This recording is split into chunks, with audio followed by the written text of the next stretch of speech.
दोस्तों आज की इस वीडियो में हम क्लास 11 का हिस्ट्री का चैप्टर 6 जिसका नाम है 3 वर्ग, इंग्लिश में कहें तो 3 ऑर्डर्स, इस चैप्टर का पार्ट 2 लेके आए हैं जिसमें हम बात करेंगे बेसिकली अभिजात वर्ग और कृषक वर्ग के बारे में। ठीक है, तो अभी तक आपने जो हमारा पहला वीडियो है पार्ट 1 है वो नहीं देखा है तो जाइए, लिंक मिल जाएगा डिस्क्रिप्शन में प्लेलिस्ट का, आप वहाँ से देख सकते हैं। कल हमने बात की थी सामंत वर्ग के बारे में और पादरी वर्ग के बारे में। ठीक है, तो कल के जो पॉइंट्स है वो मैं आपको यहाँ पे दोबारा से सारे दिखा रहा हूँ। आप चाहे तो वीडियो को पॉज करके इन पॉइंट को पढ़ सकते हैं, लेकिन अगर आपको अच्छे से समझना है तो आप हमारी जो पिछली वीडियो है उसे ज़रूर देखिएगा। तो आज की वीडियो का हमारा सबसे पहला टॉपिक आता है अभिजात वर्ग के बारे में। ठीक है, तो अभिजात वर्ग के बारे में पॉइंट फर्स्ट है कि अभिजात वर्ग की शुरुआत कैसे हुई। तो अभिजात वर्ग की शुरुआत के बारे में देखिए, पहला पॉइंट क्या है, यूरोप के सामाजिक प्रक्रिया में अभिजात वर्ग की महत्वपूर्ण भूमिका थी। यानी कि यूरोप का जो सामाजिक समाज था उसमें इस अभिजात वर्ग की महत्वपूर्ण भूमिका थी। ऐसे महत्वपूर्ण संसाधन भूमि पर उनके नियंत्रण के कारण थे। यानी कि ऐसा जो महत्वपूर्ण उनका भूमिका थी, ये ऐसा इसलिए था क्योंकि इनके पास बहुत बड़ी बड़ी भूमियाँ हुआ करती थी। कई अभिजातों के पास तो खुद के गाँव भी हुआ करते थे। यह वेस्लेज नामक एक प्रथा के विकास के कारण हुआ। यानी कि एक प्रथा थी जिसको वेस्लेज कहा जाता था, उस वेस्लेज प्रथा के कारण अभिजात वर्ग की शुरुआत हुई। बड़े भूस्वामी और अभिजात वर्ग राजा के अधीन होते थे, जबकि कृषक भूस्वामियों के अधीन होते थे। यानी कि देखिए, जो बड़े बड़े भूस्वामी और अभिजात वर्ग हुआ करते थे ये लॉर्ड यानी कि राजा के अधीन हुआ करते थे। वहीं जो किसान हुआ करते थे वो किसके अधीन हुआ करते थे, बड़े भूस्वामियों और अभिजात वर्ग के। ठीक है, अभिजात वर्ग राजा को अपना स्वामी मान लेता था और वे आपस में वचनबद्ध होते थे। यानी कि अभिजात वर्ग जो है वो राजा को अपना लॉर्ड मानता था, अपना स्वामी मानता था, भगवान मानता था, और वे आपस में एक दूसरे के प्रति वचनबद्ध होते थे। ठीक है, सेन्योर लॉर्ड यानी कि एक ऐसे शब्द से निकला जिसका अर्थ था रोटी देने वाला। यानी सेन्योर कह लें या लॉर्ड कह लें, ये एक ऐसा शब्द था जो कि ऐसे शब्द से निकला था जिसका अर्थ था रोटी देने वाला। ठीक है, तो लॉर्ड दास की रक्षा करता था। दास यानी कि उसके अंडर में जो आते थे अभिजात वर्ग की, कृषक की, उनकी रक्षा करता था और बदले में वह उसके प्रति निष्ठावान रहता था। इन संबंधों में व्यापक रीति रिवाजों और शपथ लेकर की जाती। यानी कि इन संबंधों की शुरुआत व्यापक रीति रिवाजों और एक शपथ के द्वारा की जाती थी। ठीक है, तो अभिजात वर्ग की शुरुआत कैसे हुई आपको पता चला, एक वैसलेज व्यवस्था के कारण अभिजात वर्ग की स्थापना हुई। ठीक है, क्योंकि इनके पास बहुत सारी भूमियाँ हुआ करती थी। ठीक है, इनके नीचे बहुत सारे कृषक काम करते थे इनकी भूमि पर। अभिजात वर्ग को ये अपने स्वामी मानते थे, इसलिए अभिजात वर्ग की शुरुआत हुई। अब हम बात करते हैं कि अभिजात वर्ग की क्या क्या विशेषताएं हैं। तो अभिजात वर्ग की विशेषताओं के बारे में देखिए, सबसे पहला पॉइंट क्या है, एक सेकेंड, हाँ, अभिजात वर्ग की एक विशेष हैसियत थी, उनका अपनी संपदा पर स्थायी तौर पर पूर्ण नियंत्रण। यानी कि जब इनकी खुद की भूमि होगी तो सिंपल सी बात है, इनकी संपदा पर, इनकी भूमि पर, इनके घर पर इनका खुद का ही नियंत्रण होगा। ठीक है, वह अपनी सैन्य क्षमता बढ़ा सकते थे, उनके पास अपनी सामंती सेना थी। यानी कि ये जो अभिजात वर्ग थे ये चाहते तो अपनी सैनिक जो मतलब शक्ति थी, सैनिक लोग थे, उन्हें और भी बढ़ा सकते थे क्योंकि इनके पास खुद की सेना हुआ करती थी। अब सेना इनके पास कैसे होती थी, आप तो कहते कि राजा के पास होगी, तो सेना इनके पास इसलिए होती थी क्योंकि राजा के द्वारा इनको वचन दिया जाता था इनकी सुरक्षा का। तो सुरक्षा के चलते राजा इन्हें कभी भेंट में सेना दे दिया करता था। ठीक है, वे अपना स्वयं का न्यायालय लगा सकते थे। यानी कि अभिजात वर्ग के अंदर जितने गांव आते हैं, जितने परिवार आते हैं, उनके लिए वे अपना स्वयं का न्यायालय लगा सकते थे। यहाँ तक कि वे अपनी मुद्रा भी प्रचलित करवा सकते थे। वे अपनी भूमि पर बसे सभी व्यक्तियों के मालिक थे। यानी कि जिन लोगों से वो कृषि करवाते थे, उनकी भूमि पर जो लोग रहते थे अभिजात वर्ग के, वो उनके लिए न्यायालय खुलवा सकते थे, उनके लिए अपनी मुद्रा चलवा सकते थे, उन सभी पर इसका पूरा अधिकार होता था। ठीक है, उसके बाद वे विस्तृत क्षेत्रों के स्वामी थे जिसमें उनके घर और निजी खेत, जोत व चरागाह और उनके असामी कृषि घर और खेत होते थे। उनका घर मेनर कहलाता था। तो देखिए, वे विस्तृत क्षेत्रों के स्वामी थे, जैसे उनके घर के तो स्वामी थे ही, उनके निजी खेतों के स्वामी थे, वे जोत के स्वामी थे, चरागाह के स्वामी थे, वे कृषकों के घर के स्वामी हुआ करते थे, उनके खेतों के स्वामी हुआ करते थे। और इनका जो घर था, अभिजात वर्ग के जो लोग थे उनका जो घर था उसे कहते थे मेनर। ठीक है, तो मेनर क्या है ये आपको पता चला। तो अभिजात वर्ग की क्या क्या विशेषताएँ हैं ये आपको पता चला। पहली विशेषता क्या है, इनके पास खुद की भूमि थी और उस पर स्थायी नियंत्रण था। इनके पास सैन्य क्षमता थी, देश वे बढ़ा सकते थे, ये स्वयं का न्यायालय खुलवा सकते थे, स्वयं की मुद्रा चलवा सकते थे, सभी व्यक्तियों के मालिक थे। निजी खेत जो चरागा, कृषकों के घर, कृषकों की भूमि, उन सभी के ये मालिक हुआ करते थे। इनका खुद का जो घर था उसे कहते थे मेनर। अब बात करते हैं मेनर की जागीर, यानी कि अब हम मेनर के बारे में थोड़ी सी जानकारी लेते हैं, यानी कि मेनर की विशेषताओं के बारे में बात करते हैं। तो देखिए, सामंत यानी कि लॉर्ड के घर मेनर कहलाता था, यानी कि जो सामंत है, जो लॉर्ड है, उनका घर क्या कहलाता था, मेनर। लॉर्ड का अपना मेनर भवन होता था, यानी कि इनका खुद का घर होता था। वह गांव पर नियंत्रण रखता था। कुछ लॉर्ड अनेक गांव के मालिक थे, यानी एक लॉर्ड के अंडर 2 या 2 से अधिक गांव आते थे, और जो कई लॉर्ड हुआ करते थे उनके पास तो कई प्रकार के और भी गांव आते थे। किसी छोटे मेनर की जागीर में दर्जन भर और बड़ी जागीर में 50 या 60 परिवार हो सकते थे। यानी कि छोटे से छोटा जो मेनर की जागीर होती थी, चाहे ठीक है, तो छोटे से छोटे मेनर की जागीर में दर्जन भर यानी कि 12 से अधिक परिवार सम्मिलित थे। एक मेनर की बात कर रहा हूँ। और वहीं ज़्यादा जो बड़ा हुआ करता था उसमें 50-60 या उससे ज़्यादा भी परिवार होते थे। ठीक है। प्रतिदिन के उपभोग की प्रत्येक वस्तु जागीर पर मिलती थी, यानी कि प्रतिदिन के जो उपभोग की उनकी जो वस्तुएं हुआ करती थी वो जागीर पर ही मिलती थी। अनाज खेतों में उगाए जाते थे। ठीक है। लोहार, ये लोहार यहाँ पे आएगा, ठीक है, यहाँ पे आएगा ये लोहार। तो अनाज जो हुआ करता था वो खेत में उगाए जाते थे। लोहार बढ़ई लॉर्ड के औजारों की देखभाल और हथियारों की मरम्मत करते थे। राजमिस्त्री उनकी इमारतों की देखभाल करते थे। औरतें वस्त्र काटती व बुनती थीं। बच्चे लॉर्ड की मध्य संपीड़क में कार्य करते थे। यानी कि मेनर की विशेषताएं हैं। मेनर की विशेषताएं क्या क्या हैं? एक तो यह है कि वो लॉर्ड के खुद की जागीर होती थी, सॉरी सामंतों की जागीर होती थी। ठीक है। और एक मेनर के अंदर दर्जनभर और ज़्यादा से ज़्यादा 50-60 या उससे अधिक परिवार होते थे। ठीक है। और यहाँ पे प्रतिदिन के लिए जो उपयोग की जाने वाली वस्तु होती थी वो मेनर में ही मिलती थी। ठीक है। लॉर्ड और बढ़ई हुआ करते थे वो औजारों की देखभाल करते थे, हथियार की मरम्मत करते थे इस मेनर में। राजमिस्त्री उनकी इमारतों की देखभाल करते थे। औरतें इस मेनर में वस्त्र काटती थी, बुनती थी, और बच्चे लॉर्ड की मदिरा संपीड़क में कार्य करते थे। ठीक है। जागीर में विस्तृत अरण्य भूमि और वन थे जहाँ लॉर्ड शिकार करते थे। यानी कि इनकी जो जागीर थी वहाँ पे विस्तृत अरण्य भूमि थी और वन थे। अरण्य भूमि मतलब एक तरह से जंगली इलाका, ठीक है, जहाँ पे ये लॉर्ड अपना शिकार करते थे। उनके यहाँ चरागाह होते थे जहाँ उनके पशु और घोड़े चरते थे। वहाँ पर एक चर्च और सुरक्षा के लिए एक दुर्ग होता था। ठीक है। तो इस मेनर के अंदर एक चरागाह भी हुआ करता था जहाँ पे वो अपने पशु, घोड़े, हाथियों को चराया करते थे। और वहाँ पर इस मेनर के अंदर एक चर्च हुआ करता था और एक सुरक्षा के लिए दुर्ग यानी कि जहाँ पर बेसिकली नाइट रहा करते थे। ठीक है। और चर्च क्या था? सिंपल सी बात है, प्रार्थना करने के लिए धार्मिक स्थल था। तो मेनर की जागीर के बारे में आपको क्या क्या पॉइंट पता चले, ठीक है, ये आपको पता चले मेनर की क्या क्या विशेषताएं थी उसके बारे में। अब बात करते हैं कि मेनर आत्मनिर्भर थे या नहीं, यानी कि मेनर की जो जागीर थी उसके अंदर जो लोग रहते थे क्या वो आत्मनिर्भर थे या नहीं। ठीक है। तो देखिए, उन्हें नमक, चक्की का पाट और धातु के बर्तन बाहर के स्रोतों से प्राप्त करने पड़ते थे। यानी कि मेनर के अंदर जो लोग रहा करते थे उन्हें नमक, चक्की का पाट और धातु के जो बर्तन थे वो अपनी एक मेनर की जागीर से बाहर की मेनर की जागीर से लेने पड़ते थे। ठीक है।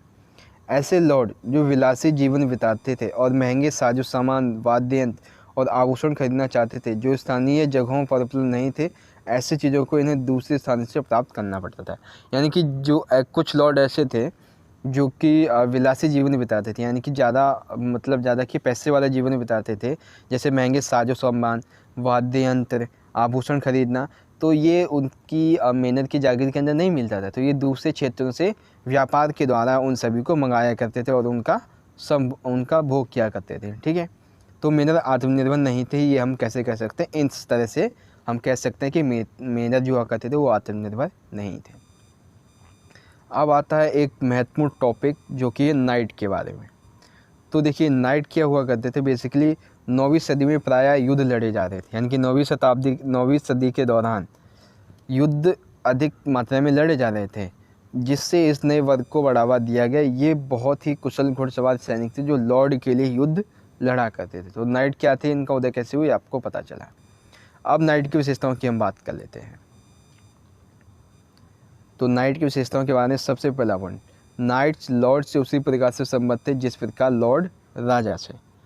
ठीक है, तो देखिए लॉर्ड जो नाइट था वो लॉर्ड यानी कि अभिजात वर्ग से जो राजा था उससे इस प्रकार के संबंध थे जैसे लॉर्ड राजा से संबंध था।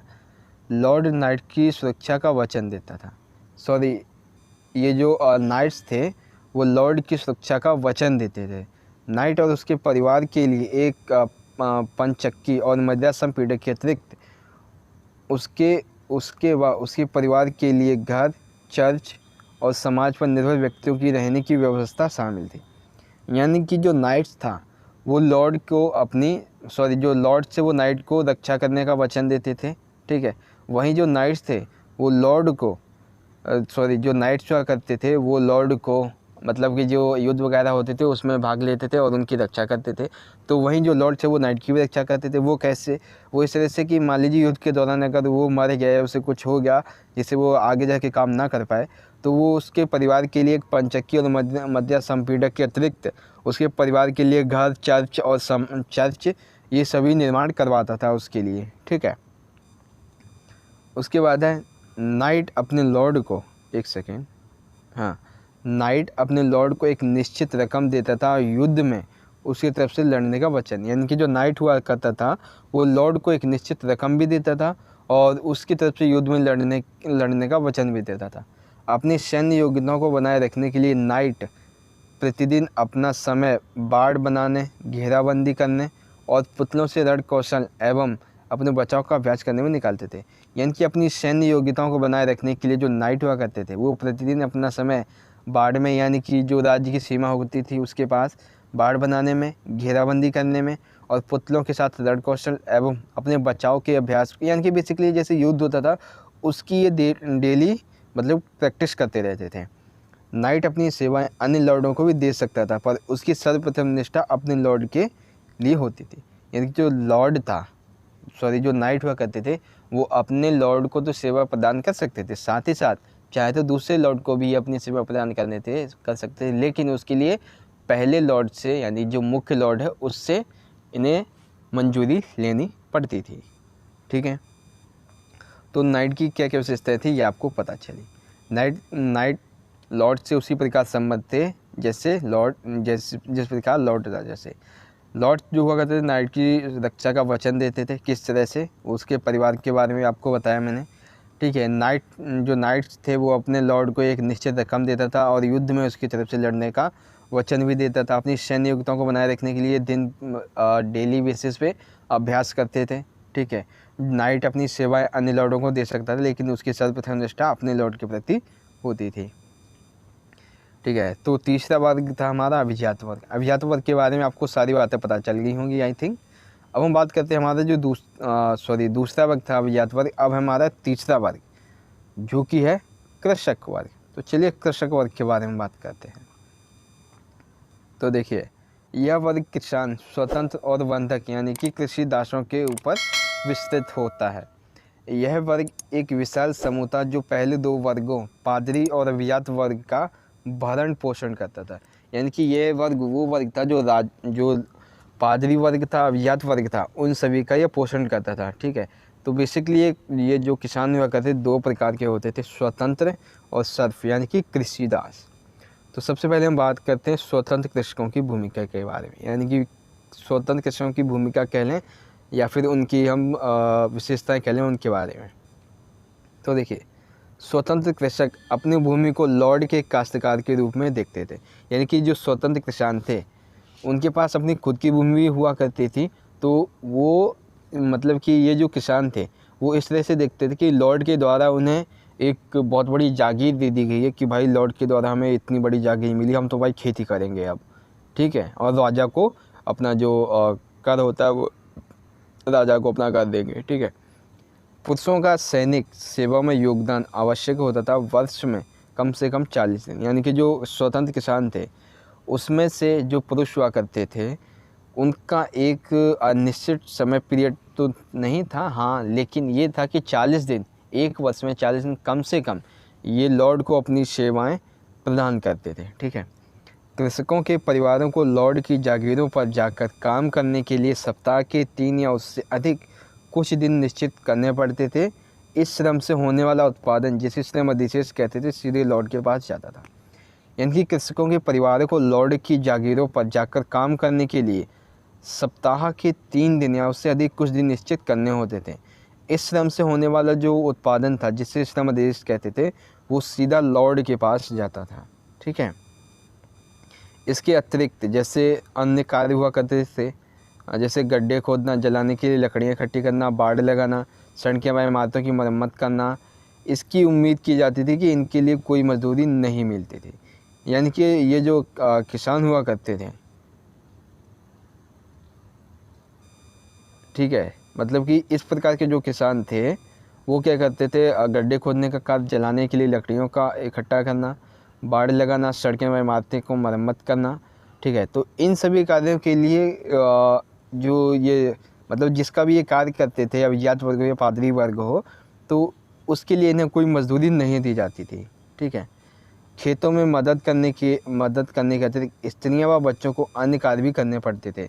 वे सूत काटते थे, कपड़ा बुनते थे, मोमबत्ती बनाते थे, लॉर्ड के उपयोग हुए थे अंगूरों से रस निकालकर मदिरा तैयार करते थे। यानी कि स्त्रियों और बच्चों के भी वहाँ पे कार्य हुआ करते थे, सूत काटने के, कपड़ा बुनने के, मोमबत्ती बनाने के, लॉर्ड के लिए शराब बनाने के। ठीक है।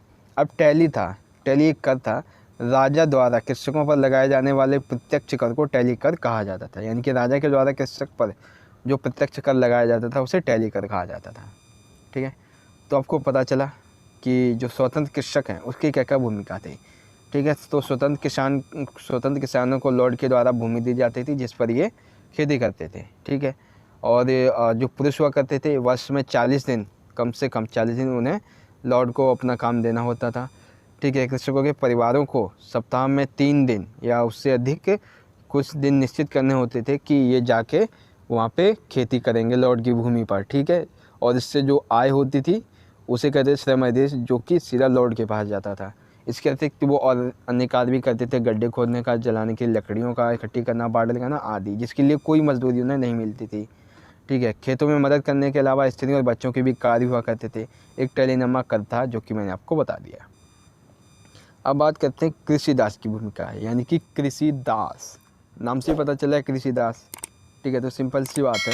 तो आइए इसके बारे में बात करते हैं। तो देखिए, वे कृषक जो लॉर्ड के स्वामित्व में ही कार्य करते थे वे कृषिदास कहलाते थे। यानी कि वे लोग जिनके पास खुद की भूमि भी नहीं हुआ करती थी और ये सीधा लॉर्ड के स्वामित्व के अंदर ही कार्य करते थे, उन्हें कहते थे कृषिदास। वे उन भूखंडों पर भी कृषि करते थे, ये भी कृषि लिखा है, बेसिकली कृषि है। तो वे उन भूखंडों पर की भी कृषि करते थे जो केवल लॉर्ड के स्वामित्व में थी।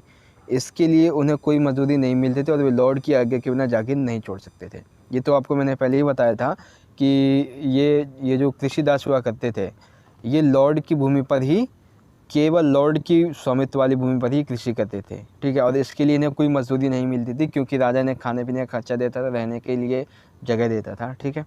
और ये लॉर्ड की आज्ञा के बिना उस जागीर को छोड़ भी नहीं सकते थे। सर्फ केवल, यानी कि ये जो कृषिदास हुआ करते थे ये अपने लॉर्ड की चक्की में ही आटा पीस सकते थे। यानी कि लॉर्ड के द्वारा ही इन्हें खाने पीने का सामान दिया जाता था, उसी से ही अपना गुजारा करते थे।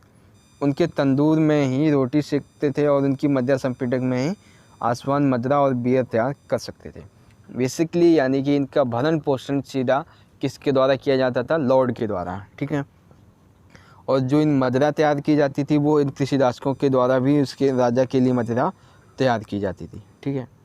फिर है लॉर्ड यह तय कर सकता था कि कृषिदास को किसके साथ विवाह करना चाहिए या फिर कृषिदास की पसंद को ही अपना आशीर्वाद दे सकता था, परंतु इसके लिए वह शुल्क लेता था। यानी कि मान लीजिए अगर कोई प्रेम विवाह करना चाहता है कृषिदास में तो उसे लॉर्ड को शुल्क देना हुआ, यानी कि कुछ पैसे देने होते थे, तब जाके वो क्या करता था, आशीर्वाद देता था। बिना लॉर्ड के आशीर्वाद की शादी नहीं मानी जाती थी। ठीक है। फिर आता है हमारा उसके बाद जो इम्पॉर्टेंट टॉपिक है उसके बारे में, तो ये हम जानेंगे कल की वीडियो में। आज की वीडियो आपकी अराउंड 15 मिनट की बनी होगी, तो आई होप आपको समझ में आया होगा। ठीक है। तो सबसे पहले मैं आपको दूसरा वर्ग जो है हमारा उसके बारे में बता देता हूँ हमने क्या क्या पढ़ा है।